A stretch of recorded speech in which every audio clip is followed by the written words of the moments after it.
Morning students. आज हम block प्रमेय और ब्लॉक फंक्शन पढ़ा था, उसको हम प्रूफ करेंगे। प्रूफ जो ब्लॉक फंक्शन या ब्लॉक थ्योरम क्या होती है उसका डेरिवेशन निकालेंगे। तो सबसे पहले हम ब्लॉक फंक्शन की एक बार डेफिनेशन पढ़ते हैं कि किसी भी जो ब्रेवियर लैटिस होती है उसके लिए जो सभी स्थानांतरण सदिश है, ट्रांसलेशन वेक्टर है, उनके लिए जो क्रिस्टल का आवर्ती विभव होता है, पोटेंशियल जो पीरियडिक पोटेंशियल होता है, उसके लिए जो सभी एकल इलेक्ट्रॉन होते हैं उनका जो आइगन फंक्शन है वो आइगन फंक्शन यानी उसको ब्लॉक फंक्शन भी कहते हैं। जो आइगन फंक्शन है वो किसके बराबर होता है? एक समतल तरंग और जो विरेव्य जालक की जो आवर्तिता विभवन है उसके गुणनफल के बराबर होता है, वही ब्लॉक फंक्शन होता है या ब्लॉक थ्योरम होती है। इसको जैसे मैथमेटिकल रूप में हम लिखेंगे तो जो ब्लॉक थ्योरम क्या रहेगी? साइन के आर वेक्टर यानी ब्लॉक फंक्शन है यानी इलेक्ट्रॉन का आइगन फंक्शन है वो किसके बराबर होगा? समतल तरंग e पावर i का k vector dot r vector dot u के r वेक्टर यानी आवर्तिता फलन के गुणनफल के बराबर होता है। यही ब्लॉक थ्योरम होती है।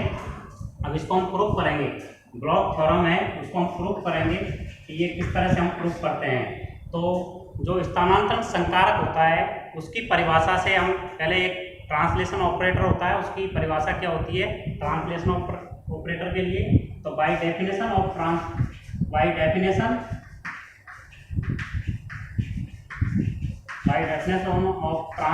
ऑपरेटर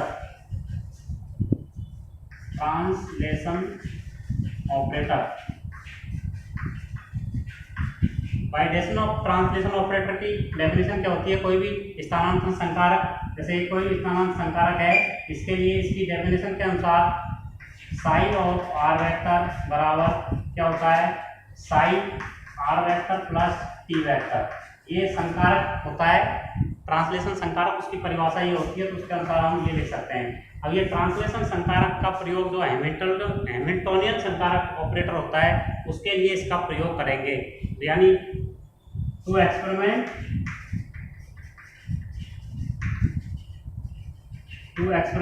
ऑफ ट्रांसलेशन ऑपरेटर और हैमिल्टोनियन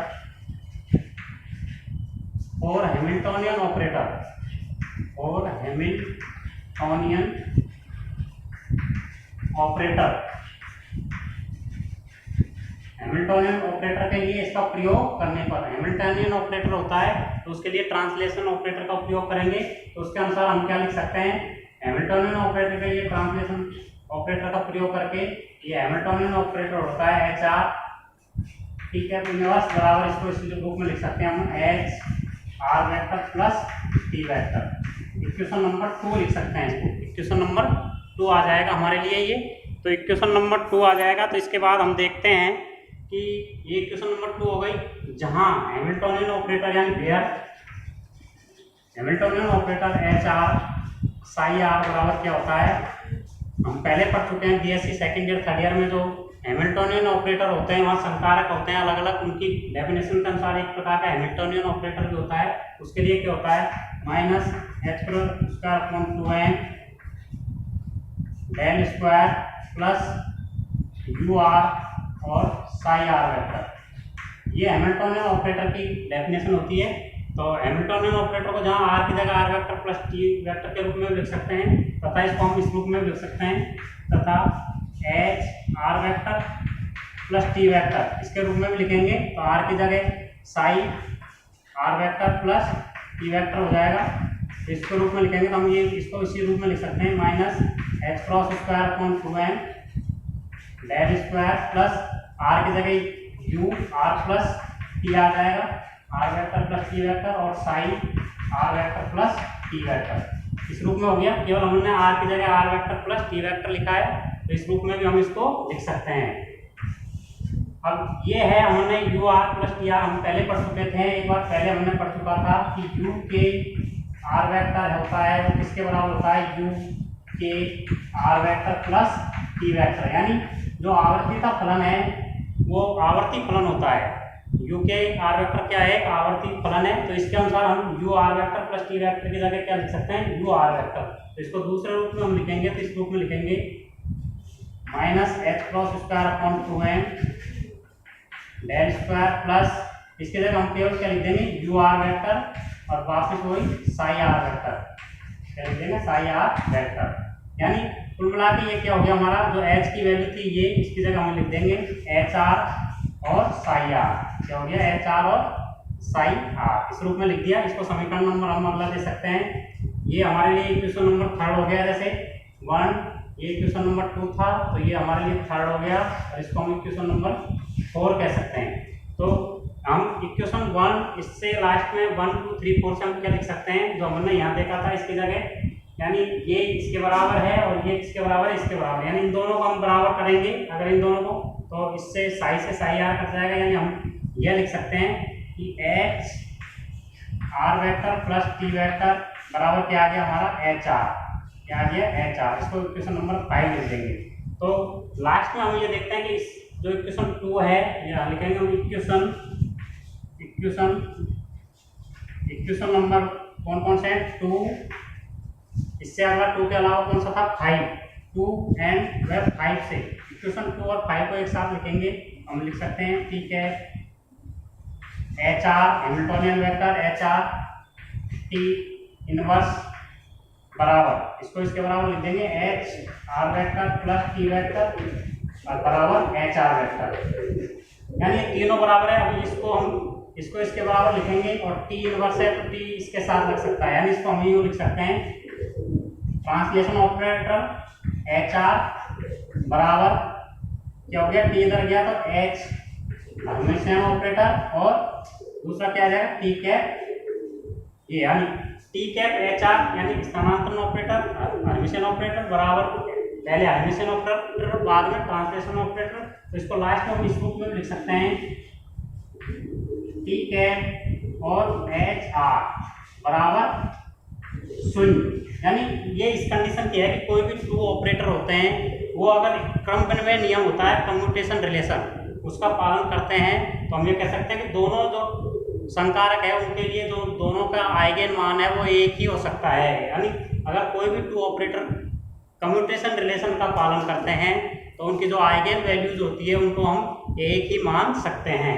तो इसके आधार पर आगे हम लिखते हैं, यहाँ एच क्या होता है, यहाँ एच एक हैमिल्टोनियन ऑपरेटर है, एच क्या है हैमिल्टोनियन ऑपरेटर है, और एच की जो आइगेन वैल्यूज होती है ई वो क्या होती है वास्तविक होती है।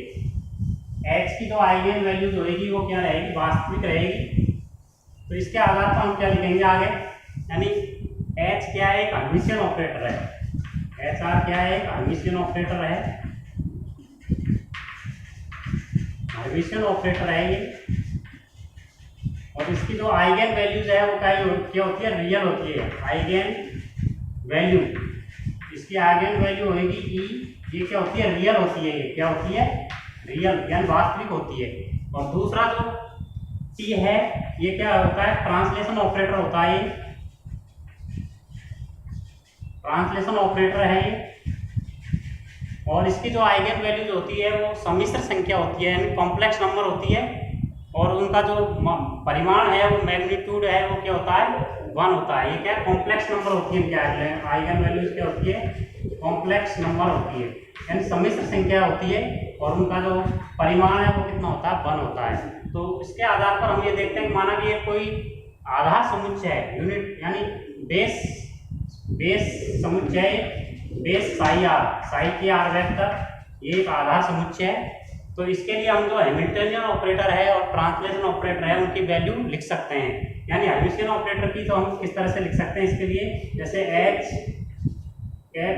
साई के आर वेक्टर बराबर क्या होता है ई साई के आर वेक्टर। इसको इक्वेशन हम अगला दे सकते हैं, जैसे इक्वेशन नंबर 5 कह सकते हैं। यानी जो आधार समुच्चय था साई के आर वेक्टर उसके लिए हर्मिटियन वैल्यू की हर्मिटियन ऑपरेटर को इस पर अप्लाई करेंगे तो बराबर क्या आएगा, ये इसकी आइगन वैल्यूज है, ये आइगन फंक्शन है, ये आइगन वैल्यूज है जो रियल होती है तो साई के आर वेक्टर। और जो ट्रांसलेशन ऑपरेटर है उस पर इसको अप्लाई करेंगे, ये आधार समुच्चय यानी इस फलन पर एंड ट्रांसलेशन ऑपरेटर को अप्लाई करेंगे तो इसकी वैल्यूज है ई की पावर आईटा के वेक्टर डॉट टी वेक्टर और psi R vector, Sai K R vector. इसको इक्वेशन नंबर 6 कह सकते हैं। ये क्या होता है क्या होता है, फेज फैक्टर होता है, कलानांक होता है e की पावर i का k vector dot t vector का फेज फैक्टर है। तो इसके आधार पर अब हम क्या देखते हैं कि हम ये देखते हैं कि यहाँ h होता है वो तो क्या होता है, हर्मिशियन ऑपरेटर है और उसकी आइगन वैल्यूज है वो वास्तविक होती है। एंड जो ट्रांसलेशन ऑपरेटर है वो एक यूनिटरी ऑपरेटर होता है, यानी एकाकी ऑपरेटर होता है और उसकी जो आइगन वैल्यूज है वो कॉम्प्लेक्स नंबर होती है और उसका मैग्नीट्यूड 1 होता है। तो हम यूँ लिख सकते हैं कि जो u के आर वेक्टर है वो एक कॉम्प्लेक्स नंबर के रूप में क्या लिख सकते हैं, e⁻i का k vector dot are vector और साई के आर वेक्टर, इसको इस रूप में लिख सकते हैं। इक्वेशन नंबर 7 होता है, क्योंकि जो ट्रांसलेशन ऑपरेटर होता है उसकी वैल्यूज क्या होती है, इमेजिनरी यानी जो कॉम्प्लेक्स नंबर होती है। हम आर की जगह क्या रखेंगे, आर वेक्टर को, यानी आर वेक्टर के स्थान पर क्या रखेंगे, R vector plus T vector. तो इसको इस रूप में लिखेंगे तो हमारी इक्वेशन क्या हो गई, U K R vector plus T vector बराबर e की पावर माइनस आई का के, और आर की जगह क्या लिखेंगे, R vector plus T vector and psi K, इसकी जगह भी R vector plus T vector. इस तरह से हम इस इक्वेशन को लिख सकते हैं। या केवल हमने आर वेक्टर की जगह R vector plus T vector रखा है, तो अब लास्ट में इसको जो ये इससे मल्टीप्लाई है, इससे मल्टीप्लाई है, तो इसको हम लिख देंगे e की पावर माइनस आई का के आर वेक्टर, के vector dot are vector and e की पावर अगला में आएगा माइनस आई का K vector dot T vector, और जो psi K R vector plus T vector था उसकी जगह हम लिख सकते हैं T vector psi R vector, psi R vector, क्योंकि हमने पहले वैल्यू पढ़ चुके हैं इसकी। देखो ये वैल्यू थी, इसकी जगह Sai R vector plus T vector होता है, तो इसकी जगह हमने ये वैल्यू रख दी। आगे हम देखते हैं इसको इसकी जगह अप्लाई करेंगे, तो आगे यानी इसको इस रूप में लिखेंगे बराबर e की पावर माइनस आई का K vector dot are vector, और इसको ऐसे कैसे लिखेंगे, e की पावर माइनस आई का के डॉट टी वेक्टर। और ये वैल्यू है जो हमने पहले पढ़ी थी, पहले के समीकरण में हमने रखी थी, तो इसकी वैल्यू होती है e की पावर प्लस में आई का K vector dot T vector, और आगे आएगा Sai R vector, Sai K R vector. तो इससे ये वैल्यू एक प्लस में है और एक माइनस में है, तो e की पावर 0 और e की पावर 0 की वैल्यू 1 आएगी। हमारे पास क्या आ गया, u K R vector plus T vector बराबर क्या आ गया हमारे पास, e की पावर माइनस आई का K vector dot are vector और साई के आर वेक्टर, यानी ये वैल्यू आ गई। और ये वैल्यू किसके बराबर होती है, हमने शुरू में माना था यहाँ पर ये वाला, तो यानी uk के बराबर है। तो लास्ट में हम इसको क्या लिख सकते हैं, यहाँ हम लिख सकते हैं ये uk के बराबर है। इक्वेशन नंबर कौन से 7 से देखते हैं इसकी, तो ये वैल्यू है वो किसके बराबर है, uk के बराबर है। तो हम यहाँ लिख सकते हैं कि u K R vector plus T vector बराबर क्या आ गया, u के आर वेक्टर। ये हमारे पास वैल्यू आ गई। इससे कह सकते हैं अतः हम क्या कह सकते हैं कि u के वेक्टर एक क्या होता है, आवर्ती फलन है, यानी पीरियडिक, क्या है, पीरियडिक फंक्शन है। क्या है, u के पीरियडिक फंक्शन है। तो लास्ट में हम ये जो समीकरण हमारे पहले का था इक्वेशन नंबर 7, तो उससे क्या लिख सकते हैं हम कि साई के आर वेक्टर बराबर e की पावर आई का K vector dot are vector और u के आर वेक्टर, यानी इस रूप में हम इस समीकरण को लिख सकते हैं। तो यही ब्लॉक थ्योरम होती है, यही ब्लॉक थ्योरम होती है जो हमने आज का डेरिवेशन किया है। Thank you.